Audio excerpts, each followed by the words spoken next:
ito po'y sobrang controversial. Even sa mga believers. Kasi may mga believers na naniniwala sa losing salvation.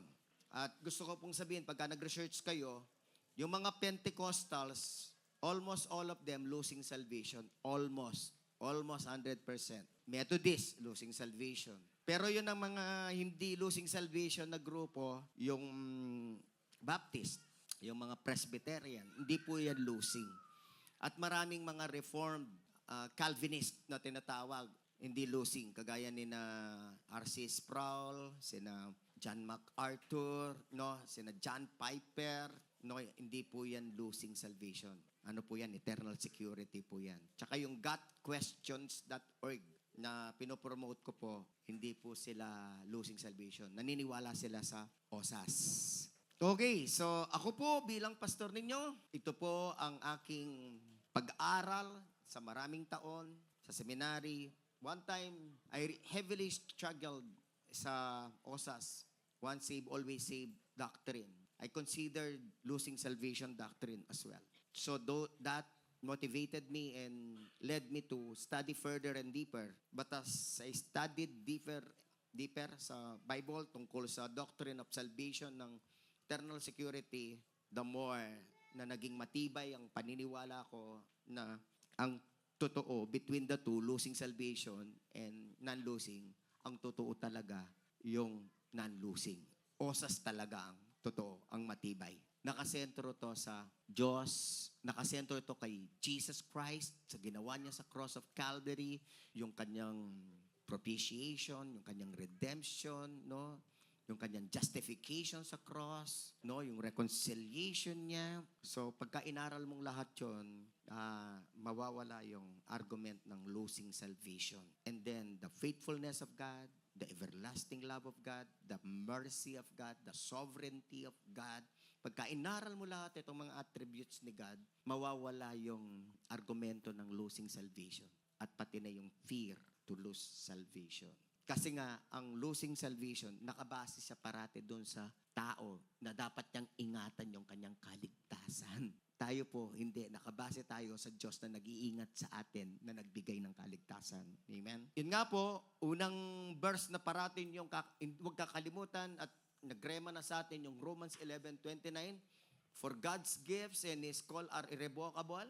Yung God's gifts kasama ang eternal life sa Romans 6:23, same book. For the wages of sin is death, but the gift of God is eternal life in Christ Jesus our Lord.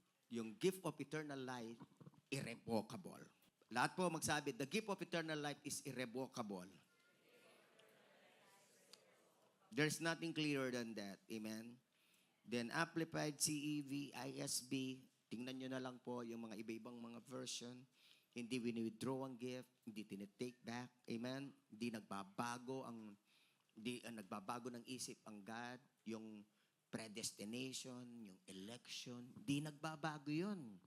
Di ba? Kasi yung iba, yun nga ang pinakamatinding argument. Pagka losing salvation, never will they believe God's election and God's predestination. Never they will believe that.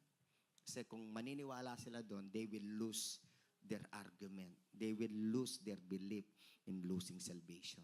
Lahat po dito naniniwala sa God's election and predestination. Magsabing amen. No choice naman. Nakasulat kasi sa Biblia. Kung ano nakasulat sa Biblia, yun lang naman ang tinatanggap. Now, let me go.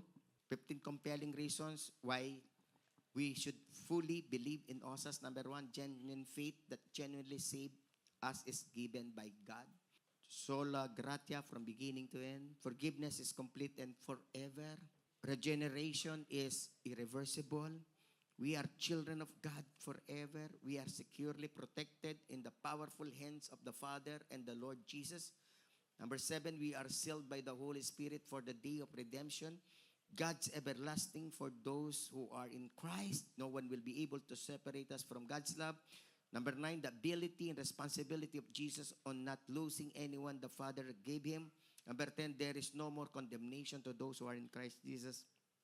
11, the case study. Number 11 na tayo. The case study of incest. Yun na yung pinakagrabing kasalanan. Pero hindi pa rin nawala ang kaligtasan nila, yung nag-i-incest. 12, the doctrine of election. 13, the doctrine of predestination.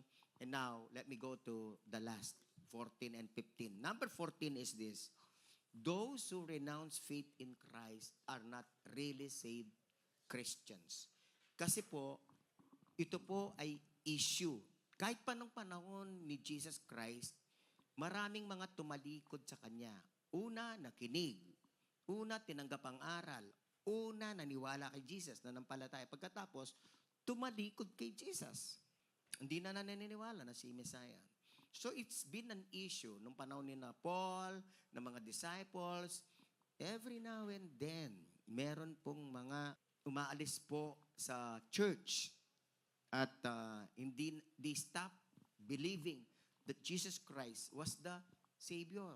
So yun pong nangyayari noon. Hanggang ngayon nangyayari. At mas matindi ngayon. Maraming mga Christians ang hindi nyo lang alam siguro, if you're not aware, in the Western countries, nag-church, naniniwala kay Jesus, tapos ngayon hindi na. Nagde-declare na sila ay agnostic o kaya atheist. O kaya yung iba ngayon, yung nagmumuslim, yung mga anak ng mga Kristiyano, nagmumuslim. Because they find Islam as parang mas tama sa kanilang knowledge na pananampalataya. Hindi po talaga na-save yung mga nagre-renounce ng faith kay Christ. Kasi kapag ka nagkaroon ka ng faith kay Christ, hindi mo na siya marerenounce. Ipaglalaban mo pa nga siya di ba? Sino po dito mula nung tanggapin niyo si Jesus ay pinaglalaban ninyong yung pananampalataya kay Jesus? Magsabing amen. Ako po, pinersecute ako, but pinaglaban ko po ang aking pananampalataya kay Jesus. Pero of course, I was able to do that because of the grace of God and because of the Holy Spirit. 1 John chapter 2, verses 18 to 19. Dear children, this is the last hour, and as you have heard that the Antichrist is coming, even now many Antichrists have come. This is how we know it. We know it is the last hour. So dito, sinasabi dito na parating yung Antichrist. Ang doktrina pong Antichrist ay totoo in the last days. Sa second coming po ng ating Panginoon, before the second coming, meron pong lilitaw na the Antichrist. Hindi ko na muna itatakel yon, pero sabi dito, there is the Antichrist at merong many Antichrist. Ibig sabihin ng many Antichrist, yun pong mga kontra kay Kristo. Kontra sa paniniwala kay Kristo, kontra sa mga aral ni Kristo. Ang tawag po doon ay Antichrist. Kontra Kristo. Mga kontra Kristo. So, nung panahon ni John, the writer of this, 1 John, is Apostle John, the beloved John. Many Antichrists have come. So, yun ang problem. Maraming mga Antichrist. Kasi, di ba, nananampalataya sila kay Kristo. At pagkatapos, marami din nangangaral kontra kay Kristo. Ano po nangyari? Yun pong ibang nasa church, dahil naririnig nila yung pangangaral ng mga Antikristo, maraming nangangaral ng pakontra kay Kristo, yung iba umaalis sa church. Kaya sabi ng verse 19, ganito. Verse 19 says, they went out from us. Sila'y umalis sa atin, but they did not really belong to us. Umalis sila kasi hindi naman talaga sila belong sa atin. Hindi naman talaga natin sila kasama na ligtas talaga, na solid ang faith kay God, kay Jesus. For if they had belonged to us, they would have remained with us. Kasi kung tunay silang kasama natin, nananalig kay Kristo, nananalig talaga sila kay Jesus as Messiah, they would have remained with us. Mananatili sila. Amen? So kung yung isang tao sa church, totoong ligtas, mananatili siya sa church. Siguro kung aalis man siya sa isang local church, lilipat din siya sa isang church na nangangaral at naniniwala at nangangaral sa totoong Kristo. Hindi siya lulipat sa isang church na anti-Kristo. Amen? But their going showed that none of them belonged to us. So, yung kanilang pag-alis ang nagpapakita na wala man sa kanilang umalis na talagang sila ay belong sa atin. Ibig sabihin, talagang sila ay belong kay Christ. sila talaga'y save.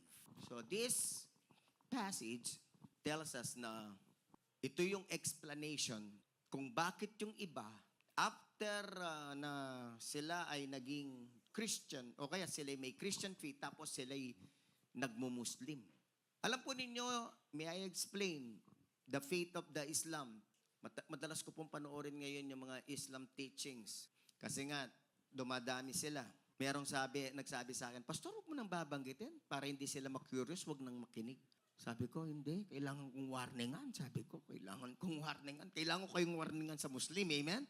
At kung maku-curious kayo, makikinig kayo sa Muslim, at magmu-Muslim kayo, you don't really belong to us. You really don't belong to Christ. Amen? Nangyari po yan sa church eh. E di, nung isang araw, some years ago, more than 5 years ago, almost 10 years ago siguro, nung kasalukuyan talagang namamayagpag ang si Kibuloy. Sabi ko, si Kibuloy, appointed son of God, false Christ. And I preach about Kibuloy, na siya'y false Christ. May kumusap sa akin, sabi, Pastor, huwag mo nang sabanggitin si Kibuloy. Nagko-curious tuloy. Yung isang uma-attend sa amin, sa grupo namin, nakinig ng Kibuloy, at nakibuloy na. Sumama kay Kibuloy, sabi niya. Sabi ko, Brad, 1 John 2:19, hindi talaga save yun, kaya nagkibuloy. O ngayon, sino si Kibuloy? Pagkitanong ka mo, sino si Kibuloy? Ang tawag pa namin kay Kibuloy nun, Kibuloy Abuloy. Kasi yung abuloyan ng Joy Foundation, naku, intindi nun. Diba? Yan ang kaso nila ngayon. Money laundering. Oh, nasa si Kibuloy ngayon. Pagkitanong nga, nasa si Kibuloy ngayon. Sigurado ko, wala sa bahay niyo. Nasa kulungan, diba? Nakakulong. Non-bailable. Oh. Pero alam nyo, yung mga naniniwala kay Kibuloy hanggang ngayon, naniniwala pa rin siya si Kristo. Pinersecute ang Kristo namin, kinulong ang Kristo namin. Paniwala nila niyan, lalaya. Tingnan natin. Sabi nga ng mga marami ngayon ngayon ka maghimala, Kibuloy, diyan sa kulungan mo. So mga kapatid, I don't mind. Nasabihin sa inyo, kung meron sa inyo na ma-curious at makinig ng Islam at kayo'y mag-Muslim, hindi kayo talaga totoong na born again. Amen? Ako, ang dami ko nang naaralan sa Islam eh. And it is ridiculous. Naniniwala sila kay Kristo ng ilang bagay. Pero ang hindi nila pinapaniwalaan kay Jesus Christ, ang pinakamatindi, si Kristo ang tagapagligtas. Never. Blasphemy sa kanila yon.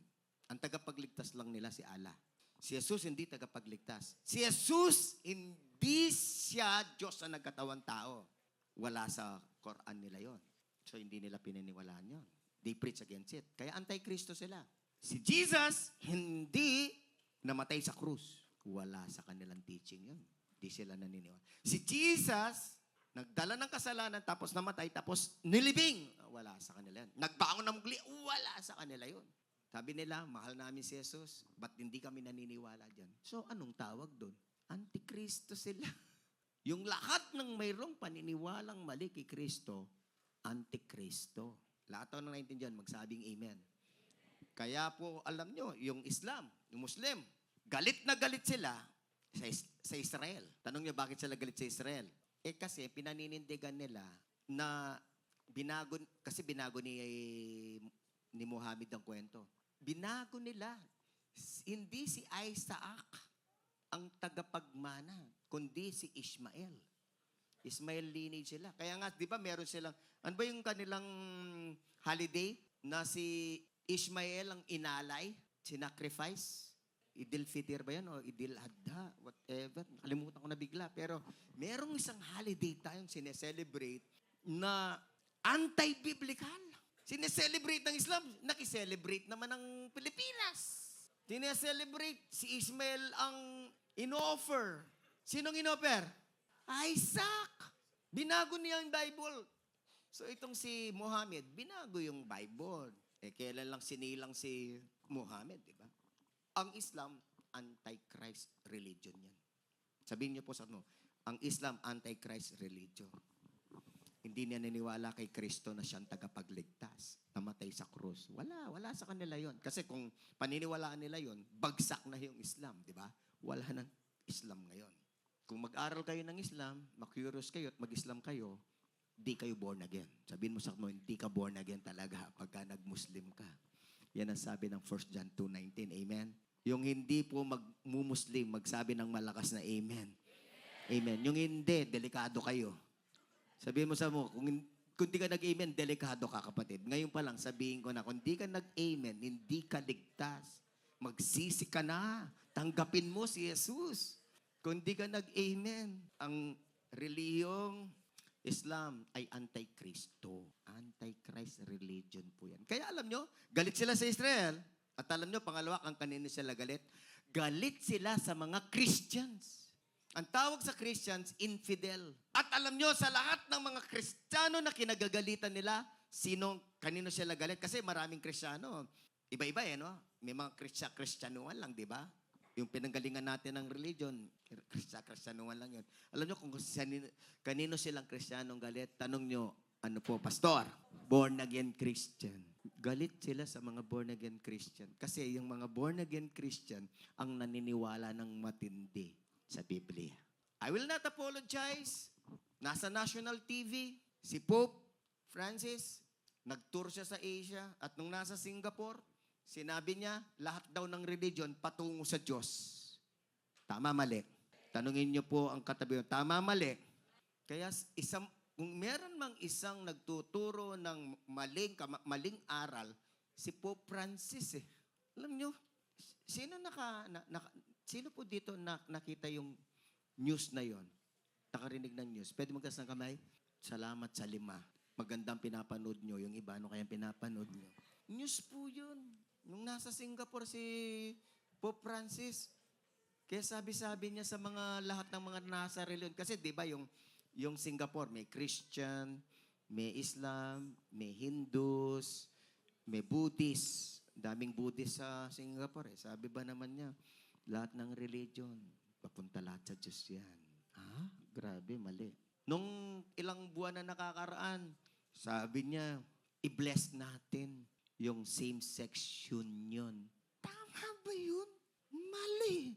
Hanapin ninyo, sinabi niya na yun. Kaya nga ngayon, yung mga pare, hindi na sila nag-preach against same-sex marriage, against homosexuality. Why? Aral kasi nila yun eh. Hindi kasalanan ang homosexuality. Sabihin mo sa kata mo, homosexuality is a sin. 1 Corinthians 6:9. So same-sex, i-bless mo? Mali, no? So mga kapatid ko po, balik tayo sa Antikristo. Ang mga Islam, Antikristo.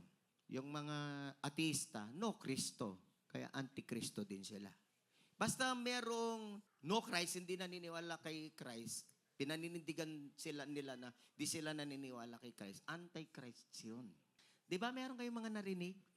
Kaya hindi na natin binabasa yung aklat. Ito, sasabihin ko na sa ito. Sino kasi yung author ng librong When I Kissed Dating Goodbye? Harris. Kamala Harris. Hindi. Joshua Harris. Ay nako, by the millions na sold yun. Matagal natin ginagamit yun. Pero alam nyo ngayon, si Joshua Harris, nirenounce niya yung faith niya kay Christ. Kaya wag na wag niyo nang babasahin yung aklat na yun. Pastor yun. Naku, pati pastoralin, delikado rin ha. Anong paliwanag mo dun? Dati naniniwala kay Kristo, ngayon di na naniniwala kay Kristo, Antikristo. Kasi naniwala sa Antikristo. Naniwala sa aral ng Antikristo na walang totoong Kristo. Si Kristo hindi siya totoo. Hindi siya totoong tagapagligtas. Antikristo. Kaya po yung mga pastor sa kakaaral, kung di talaga sila tunay na born again, aalis din sila sa pagka-Christian. Pero pagka totoo ang Christian, kahit anong aral ang marinig mo, naniniwala ka kay Kristo. In the last days, sabi ng salita ng Panginoon, verse 18. Balikan natin ang verse 18. Dear children, it is the last hour. And as you have heard, the Antichrist is coming. Even now, many Antichrists have come. This is how we know it is the last hour. Alam na natin na ito na ang last hour pagka dumating na yung mga maraming Antikristo. And so far, 4,200 religions in the world now, ang daming Antikristo. Amen. Yung iba, hindi sila nagsasalita ng laban kay Kristo. They respect you. But they don't believe in Christ. Ito sasabihin ko sa inyo, if a person does not believe in Christ, that person is Antichrist. Ang ituturing lang natin na hindi Antichrist, yung naniniwala kay Kristo. Lahat ng nakagets nun magsabing amen. If people don't believe in Christ, even though they don't say anything against Christ, they are anti-Christ. Hindi ako naniniwala kay Kristo. Sabi ng Bible, even the demons believe in Christ. Even the demons believe in God Di ba? Pero yung mga hindi naniniwala, sobrang laking kasalanan ng mga hindi naniniwala kay Kristo. Hindi naniniwala sa Diyos. Kasi nga, demonyo nga naniniwala. Sila hindi naniniwala. Ganon katindi ang demonyo. Dinisib niya. Walang Diyos, walang Diyos, walang Diyos. Pero nakasulat sa Bible, even the demons believe. O ikaw, demonyo, naniniwala kay Kristo? Oo. Pero nadaya lang kita na walang Diyos. Di ba? Kasi master deceiver, ha? Master deceiver. Amen? So, mga kapatid, kapag merong nag-renounce ng faith kay Christ, hindi niya nawala ang kanyang kaligtasan. Hindi naman talaga siya naligtas. Amen. Hindi naman talaga siya naligtas. Hindi niya nawala.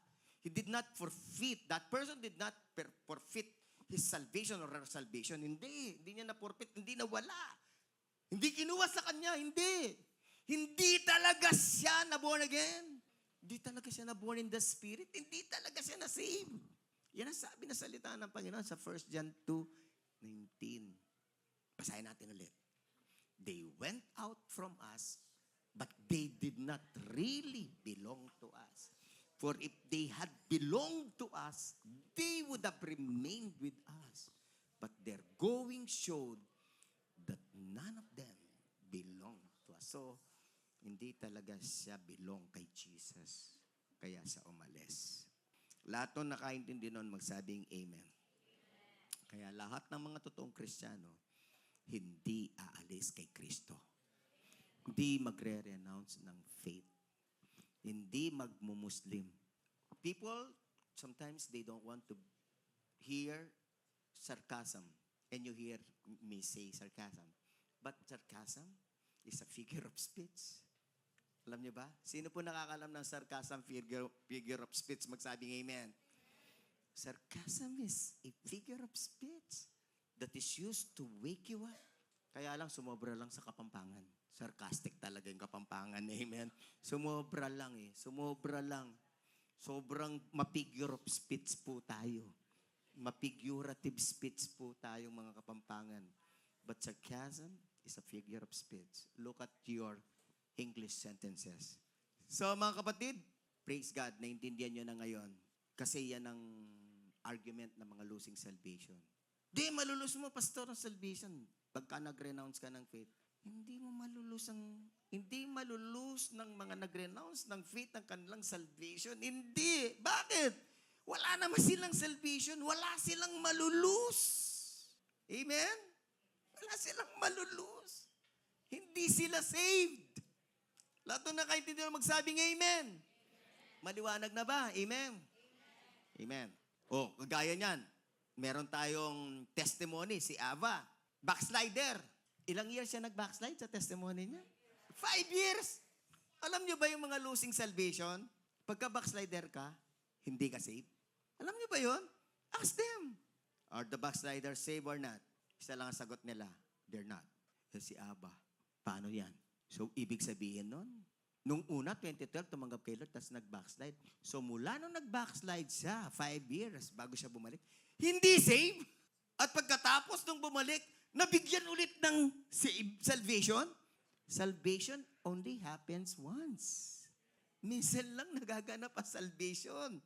Hindi ka nagkakaroon ng second salvation. Pagka nag-backslide ka, tapos nag-backslide pa ulit. Meron bang mga Kristiyano na nag-backslide tapos na-revive tapos nag-backslide ulit? Hindi kayo sure, 42 years na akong Christian. Meron. 3 beses, 4 na beses, mag-backslide pa nga. 5 beses pa nga mag-backslide. Narinig nyo rin ang testimony ni Ate Kati, di ba? So, the backsliders, they did not lose their salvation. Hindi, nasa kanila. Nasa kanila pa rin. Those who believe in losing salvation, tanongin nyo, 100%. Legit. Hindi sila legit na losing salvation. Pagka sila, yung backslider ba na walang kaligtasan? Ang 100% na sasagot nila, oh, yes, backsliders are not saved. Can they be saved again? Sabi nila, oo. Ha? Paano nangyari yan? Dalawa na yung kaligtasan na tanggap. Kaya, I find it so ridiculous. Losing salvation is so ridiculous. Anong mangyayari niya? Mabuborn again ulit. Yung spirito, anong mangyayari? Anong mangyayari? Namatay yung spirito, tapos nag-backslide, patay. Ngayon, nagbalik, mabubuhay ulit yung spirito niya. Ridiculous talaga yung losing salvation. Buti na lang, hindi ako nadaya. Amen? God is good. All the time. God is good. Okay, last. Let me go to this. Number 15. Ito na yung isang pinakamatinding biblical understanding dapat na bakit hindi natin malulose ang salvation? The intercession of Christ. Kasi nagpe-pray si Jesus. Pinagpe-pray ka niya. Pinagpe-pray niya ako. Amen? Lalong-lalo na. Pagka ikaw ay nagkakasala, pinagpe-pray ka ni Jesus. At si Jesus, answered prayer ba parate o hindi? Yung iba hindi alam. Wala hong pinag-pray si Jesus na hindi sinagot ng Ama. Lahat ng prayers niya, sinagot ng Ama. Amen? 100% yun. 100%. Okay, let us read. Therefore, He is able to save forever. Save forever. Everybody say, save forever. So, yun sa kanila, save momentarily lang. Save lang for a few season. Few period of time. De, save forever. Everybody say, save forever. Therefore, He is able to save forever those who draw near to God through Him, through Christ. Kaya nga, pagka sinave ka ni Christ, save forever ka. Amen. Lahat na nakakabasa ng save forever, everybody say, save forever. Nako, di ko losing salvation. Save until you obey, until you don't sin. Nakalagay, save forever eh. Therefore, He is able to save forever those who draw near to God, since He always lives to make intercession for them. Since Jesus always lives to make intercession, always make intercession for those who are saved forever. Alam niyo na nagligtas po tayo, naligtas tayo, parati na tayong pinag-pray ni Jesus. Romans 8:34, the Word of God says, who then is the one who condemns? Sinong hahatol? Sinong magpaparusa? Ano sagot? Ano pong sagot? No one. Christ Jesus who died, more than that, who was raised to life, is at the right hand of God and is also interceding for us. So sinuturo po ng verse na to, nung si Jesus po ay namatay and He was raised to life, nag-resurrect, then nag-ascend sa heaven, now His position is at the right hand of God. Anong ginagawa niya? Interceding. Pinagpe-pray ka niya. Amen. Walang problema kahit ilang milyon tayong anak niya. Diyos siya. Amen. Ang dami niyang pinagpipray, Pastor. Walang problema. Diyos siya. Babalikan ko yung tanong. Who then is the one who condemns? Sagot. Sino nga hatol at magpaparusa? Wala eh. Walang magpaparusa. Kung ikaw ay nanampalataya kay Kristo, wala nang condemnation, wala nang magpaparusa sa iyo. For you to further understand this, let us read 1 John chapter 2, verses 1 and 2. My little children, these things are right to you, so that you may not sin. Sinusulat ko para hindi kayo magkasala, no? And if anyone sins, eto na, sinabi naman ni John. Pero kung merong magkasala sa inyo, at sino po dito nagkakasala? Magsabing amen. O, basahin natin, unawain natin to kasi lahat naman tayo nagkakasala. If anyone sins, and if you sin, and I sin, we have an advocate. Advocate. Sige, advocate na lang. Advocate with the Father. We have an advocate with the Father, Jesus Christ, the righteous. Meron tayong advocate. Anong ibig sabihin ng advocate? Ang ibig sabihin ng advocate, defense lawyer. Abogadong nagtatanggol. Pinagtatanggol tayo tayo ng abogado. Sino ang abogado natin? Si Jesus. Kapag ka tayo nagkasala, ipagtatanggol tayo ni Jesus. Of course, kailangan niyong maintindihan to. Yung pagtatanggol ni Jesus, hindi kagaya ng pagtatanggol ng mga abogado natin dito sa lupa, kagaya ng lalong-lalo yung mga Pilipino, ha? Dito pa naman sa Pilipinas, yung mga galing na abogado, Kapampangan. Alam niyo si Estelito Mendoza, Solicitor Mendoza. Ang talino. Siya yung lawyer ni Ferdinand Marcos. Lahat ng kasalanan at mali ni Marcos, naipanalo niya. Ganong kagaling yun. Pero magaling ba talaga siya? Magaling siyang manloko. Kasi alam niya, may kasalanan si Marcos, pero pinilit niya sabing wala siyang kasalanan.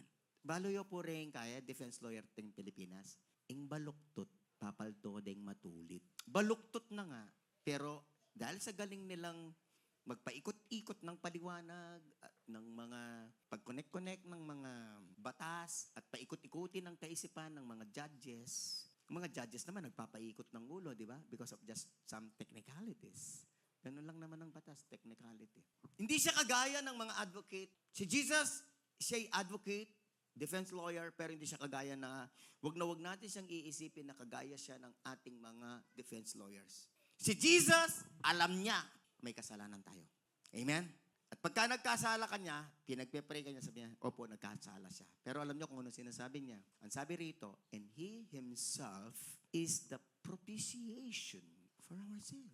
And not for ours only, but also for the whole world. So, balik na naman tayo doon sa salitang propitiation, viral in soteriology. Sino po nakakalam na salitang propitiation? Magsabing amen.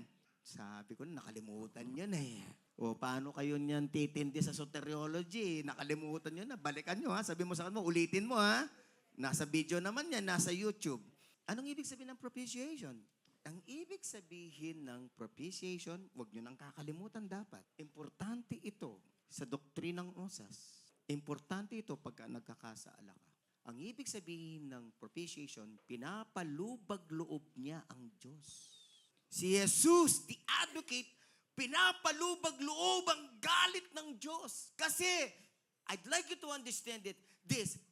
God is angry at sin. God hates sin. He is really angry at sin. Why? Because He is holy. Kaya kayo, kapag ka nabubuhay kayo ng may kabanalan, pagka may kasalanan, napifeel niyo yung anger, di ba? Banal ang Diyos natin eh. Galit sa kasalanan eh. Nagkasala yung anak ko na yon. Sabi ng ama, nagkasala yung anak ko na yon. Galit ako. Sabi ni Jesus, nasa right hand, Ama, ako yung propitiation. Ako yung namatay sa kanyang kasalanan. Yung kanyang kasalanan noon, hanggang ngayon at future, binayaran ko na sa'yo. Wala na siyang utang sa'yo. Yung ginawa niya ngayon, bayad na yan. Lahat to nakaintindi na magsabing amen. That's the meaning of 1 John chapter 2, verses 1 and 2. Siya yung defense lawyer mo. Hindi niya ipagtatanggol yung kasalanan mo. Ang kasalanan ay kasalanan. Okay? Ang mali ay mali. Pero, kaya kanya na ipagtatanggol dahil binayaran na niya ang kasalanan mo at yung kagagawa mo lang kasalanan ngayon, binayaran na ni Lord.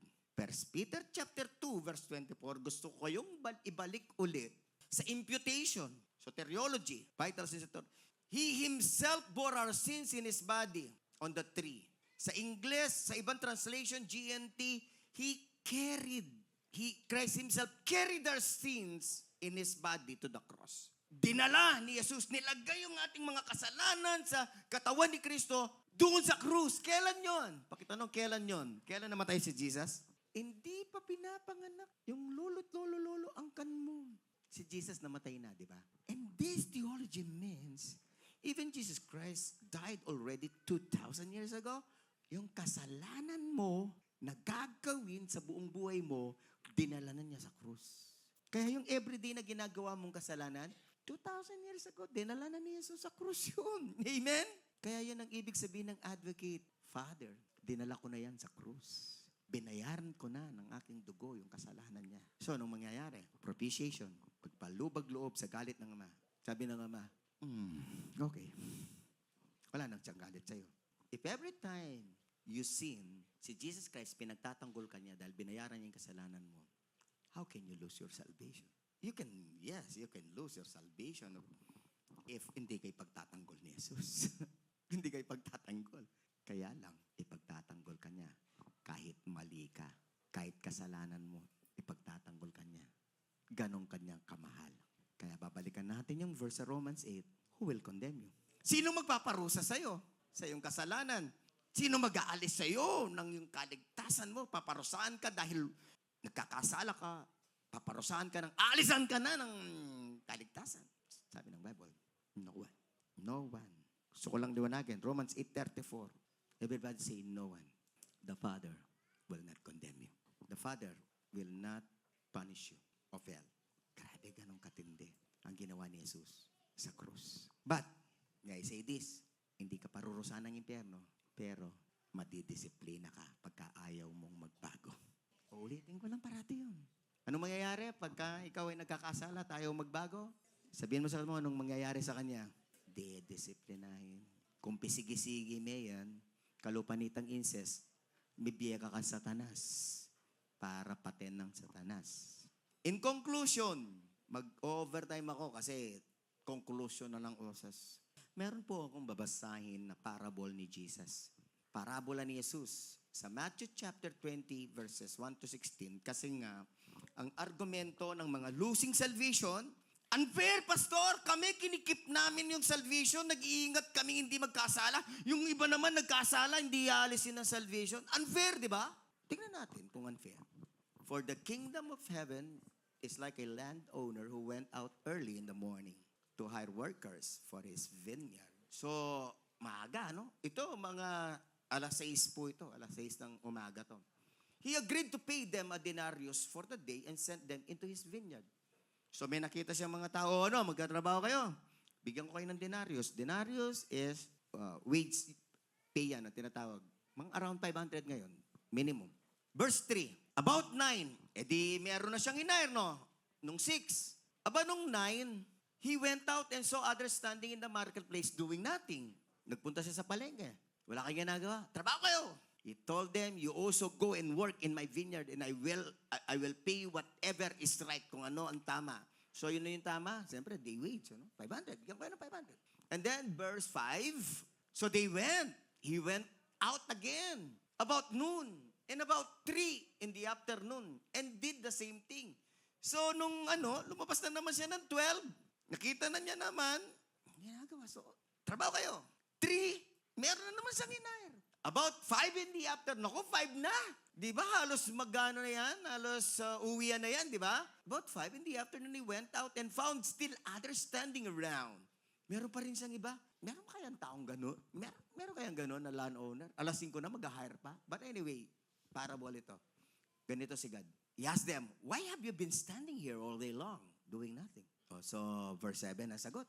Sabi ng mga, yung 5, nakita niyang 5 o'clock, because no one has hired us. They answered, they said to them, oh, you also go and work in my vineyard. Alas 5 na.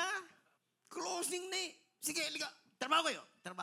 When evening came, the owner of the vineyard said, yung foreman niya, yung namamahala niya, call the workers and pay them their wages, beginning with the last ones hired and going on to the first. Sabi niya, bayaran mo na sila lahat. Sinong umpisang babayaran? Yung mga hinire ng 5.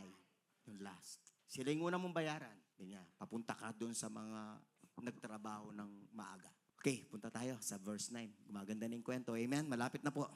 Malapit na. Nakinginga. The workers who were hired about 5 in the afternoon came and each received a dinar. Wow! Magkano yung kanilang na-receive? Denarius. 500. Buo pa rin. 1 hour lang nagtrabaho. Dami hong lesson dito, pero siyempre wala na akong time. Yun na lang gusto ko pong i-share sa inyo, di ba? So when those came who were hired first, they expected to receive more. Sabi nila, grabe yung 5. Nakatanggap ng 500. Tayo mas malaki. Sabi nila. Lalong-lalo na yung mga na-hire ng 6 o'clock in the morning. Ay, tayo malaki. Tayo pinakamalaki dyan. Alas 6 pa lang, nagtatrabaho na tayo. Yun nga. Alas 5 na ng hapon nagtrabaho. Tayo pa. Sabi nga nila dito, ito nga yung ano nila, but each one of them also received a denarius. Tapos, nung bigyan sila, ha? Denarius din? 500 din? Tingnan natin, ha? Sino nakakasunod ng kwento, gumaganda ang story, magsabing amen? Verse 11, when they received it, they began to grumble against the law. No, nag-complain, bakit ka ganyan? Sa verse 12, ito yung sinabi nila, those who were hard last, work only 1 hour. They said, and you have made them equal to us. Pareho lang ang bayad namin. Isang oras lang sila. You have made them equal to us who have borne the burden of the work and the heat of the day. Kami halos nagtrabaho. Almost 12 hours kami nagtatrabaho. At saka heat of the day. Ang init. Sila konting, hindi na nga nainitan, palubog na yung araw eh. Complain. Kung ikaw magko-complain ka, ewan ko lang, siguro mas pa. Grabe, di ba? Ganun tayo eh. Sabihan mo kang mamo, tinimuin ka na ako. Mas ako menos pinggan. May malis ko pa. Iya. Sera niya itampas full. Pareho mo yung binyayo kaya. Tsaka metong kaming cook. Hindi nga anak mga niyan, lala. Mag-expect lang mas marakaling tanggapan. Dapat ang mas marakalagi, wala. Punta na tayo sa ending ng kwento, mga kapatid. But he answered one of them, I'm not being unfair to you. Sino dito? Ang hindi unfair si God. Magsabing amen. I'm not being unfair to you, friend. Didn't you agree to work for a denarius? Di ba nag-agree ka? Mag-work ka sa akin. Bibigyan kita ng denarius. Take your pay and go. I want to give the one who was hard last the same as I gave you. Ano pong ibig sabihin nito? Si God, may karapatan siya na ibigay kung ano ang gusto niyang ibigay. Amen? Don't I have the right to do what I want with my own money?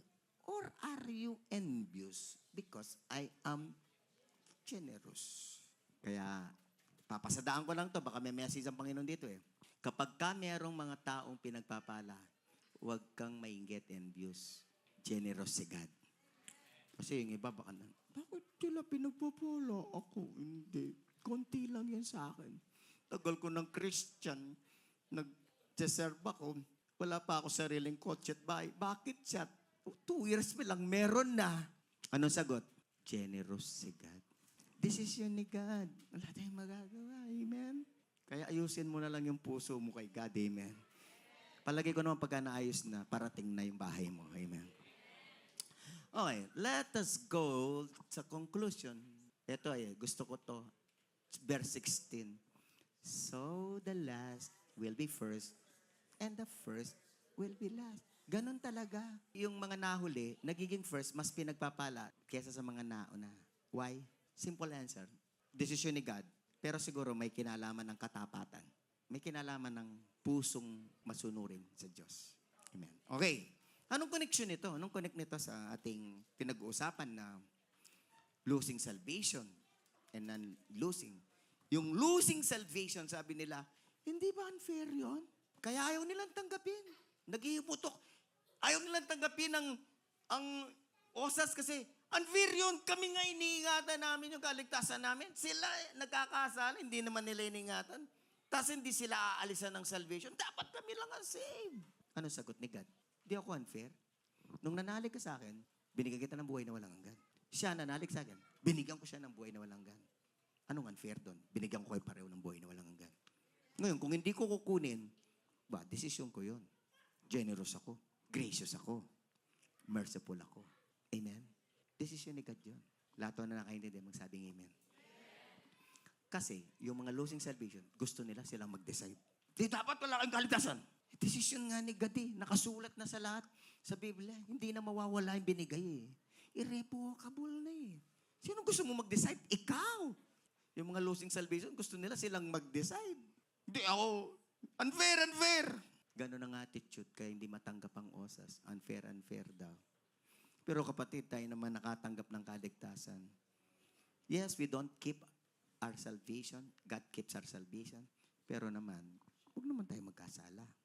Remember, may disiplina. Last verse. I'd like to go to the last verse. Matthew 9:29. Sign natin. 1, 2, 3, go. Read. Then he touched their eyes and said, according to your faith, let it be done to you. Kung anong pananampalataya mo, yan ang mangyayari sa'yo.